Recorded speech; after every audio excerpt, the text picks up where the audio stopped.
Good evening and thank you for joining us. Ontario NDP leader Andrea Horwath paid a visit to Thunder Bay today.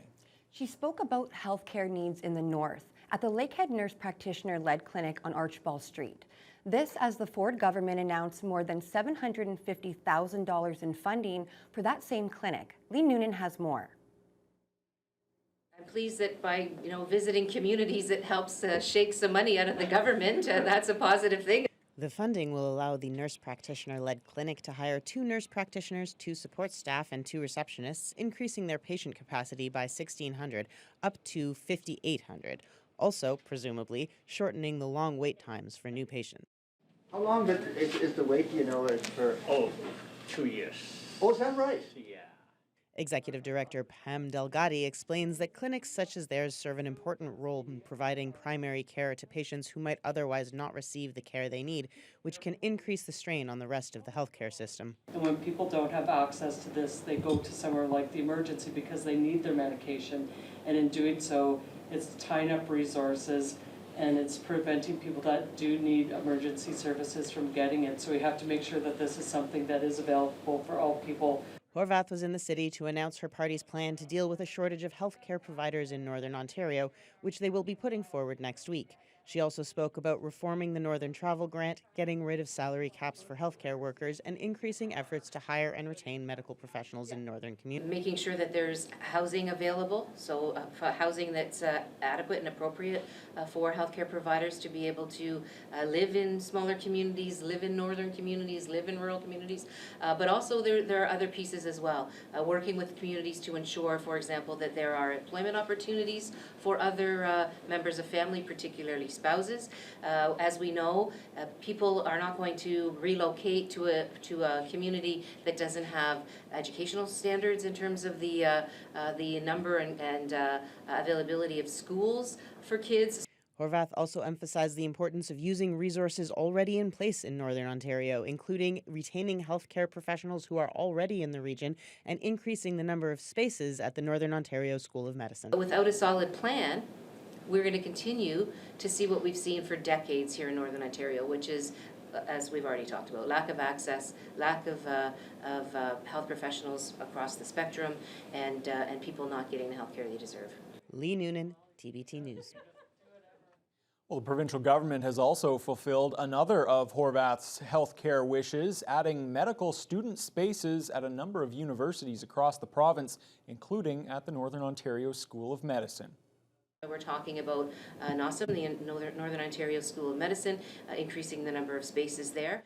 Adding 160 undergraduate positions and 295 postgraduate positions to Ontario's medical schools.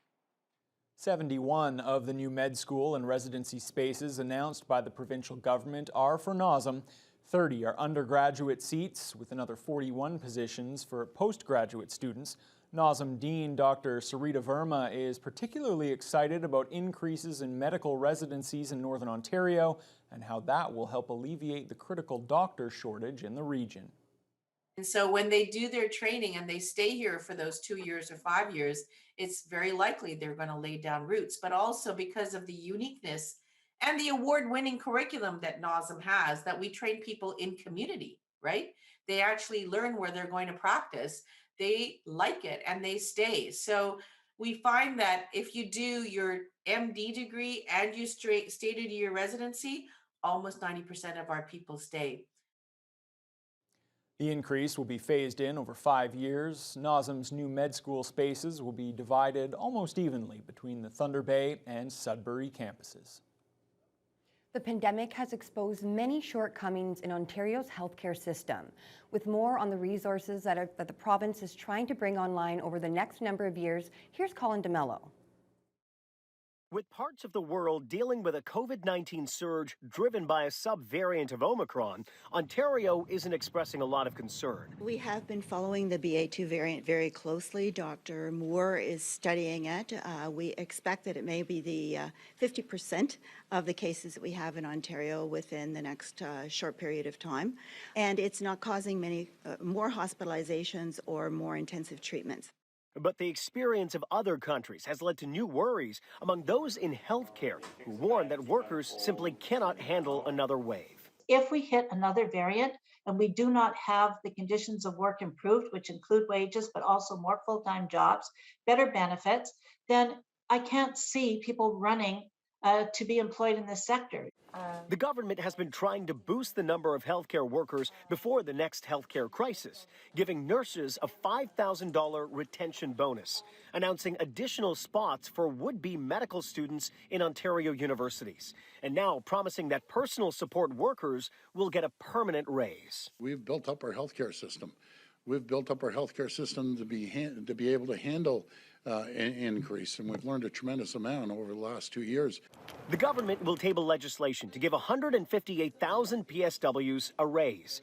Personal support workers in long-term care and community care will receive a $3 an hour pay bump, and those in hospital would get $2 an hour extra. We've seen over the last 2 years how they've stepped up to the plate. They've done an incredible job. When we saw the challenges in long-term care, who stepped up? All the PSWs. It's a start, advocates say, but one that's long overdue. There's been a shortage of healthcare frontline workers for a number of years pre-COVID. And then the pandemic hit. And what the pandemic really did was just open up the blinds to the public about a crisis that had been existing for some time. Now they hope it'll be enough to head off a future crisis. The number of COVID-19 patients at the Regional Health Sciences Centre is down slightly once again today. There are now 22 COVID-positive patients inside the hospital, one fewer than yesterday, but the number of ICU patients has risen from 6 to 7. The hospital is now operating at 104% capacity, while the ICU is 77% full. Meanwhile, the weekly vaccination numbers continue to dwindle across the Thunder Bay District Health Unit's catchment area. Just 803 shots were administered last week, down from 857 the week before. According to the Ministry of Health, nearly 90% of people across the district aged 5 and up have received at least one dose, while 85% have gotten at least 2 shots. Kenora MP Eric Melillo has been sanctioned by the Russian government. He's one of the 313 Canadian officials who've been targeted in a release from the Russian Foreign Ministry. They're retaliatory sanctions in response to those issued by Canada on Russian officials and oligarchs. Melillo is now banned from Russia, something he says he considers a, quote, badge of honor for publicly supporting Ukraine.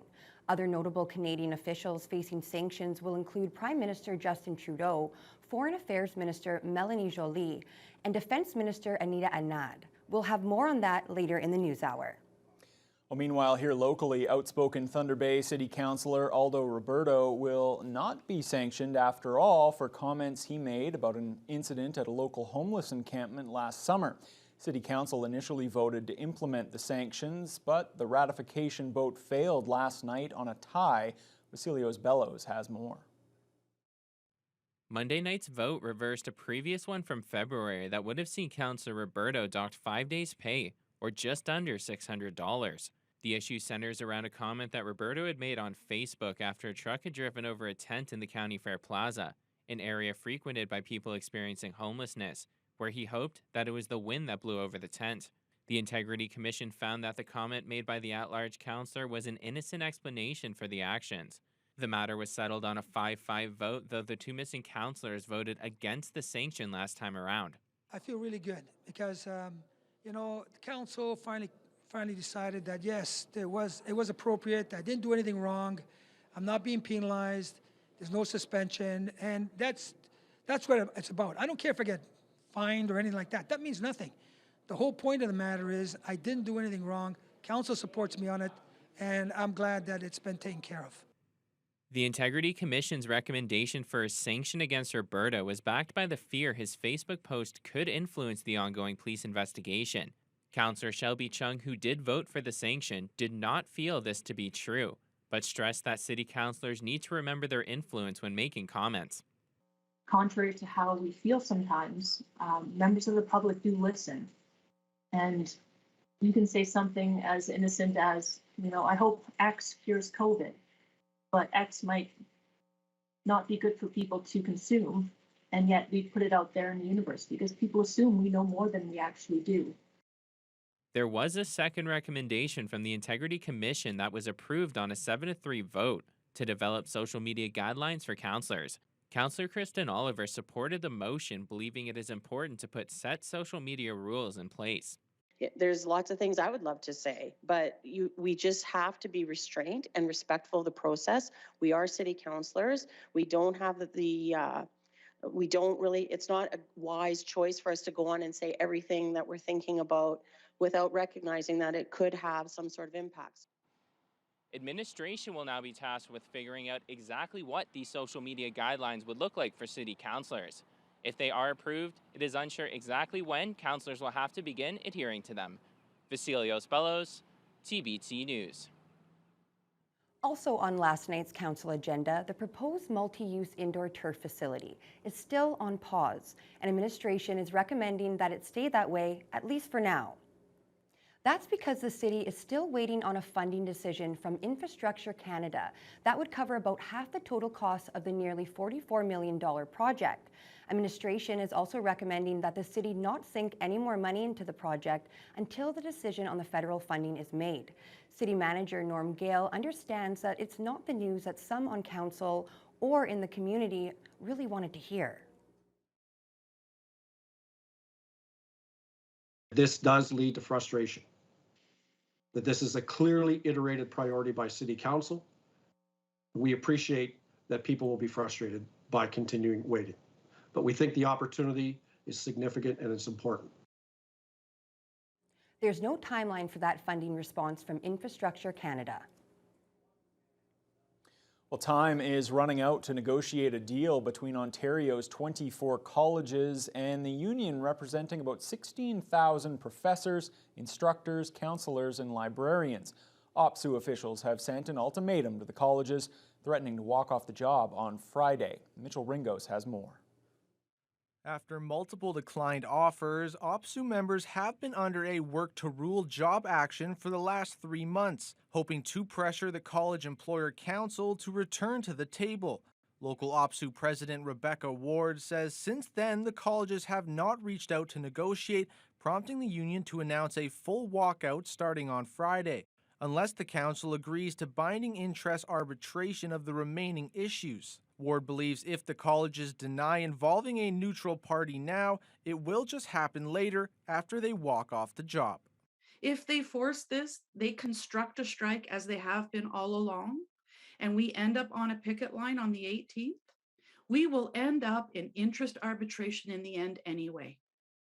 So instead of doing that now, the colleges are forcing students to risk losing their semester and having faculty walk a picket line to then end up being legislated into interest arbitration anyway.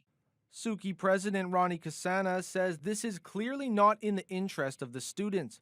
It's been 5 years since the college teachers last took to the picket lines in a display that lasted over a month's time. Cassana is not happy students are stuck in the middle of the negotiations and is hoping the issue can be resolved quickly.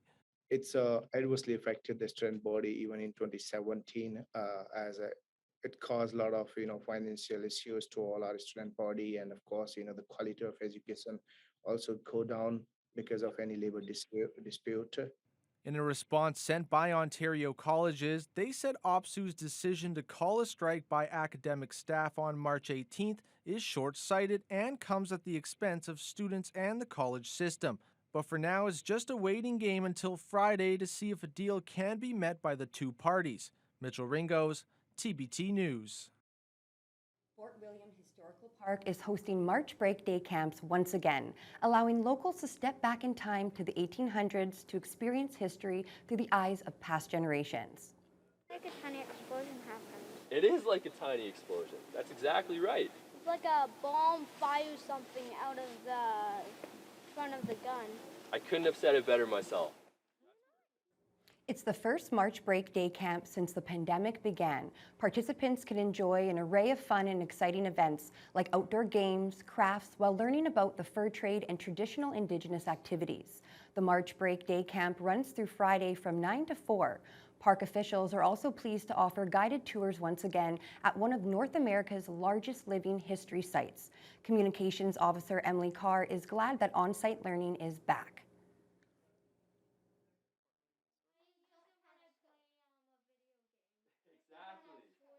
like our purpose here is to educate about different worldviews, the heritage and culture of many different people that would have lived and worked at Fort William or around the area. And it's just great to be able to pass that message on again and keep working on that educational portion that we strive so hard to disseminate across the region and beyond. I just learned how you fire a musket. It was really cool seeing him load it and fire it. Carr says if all goes to plan, they'll reopen full-time in May with all of the regular annual events.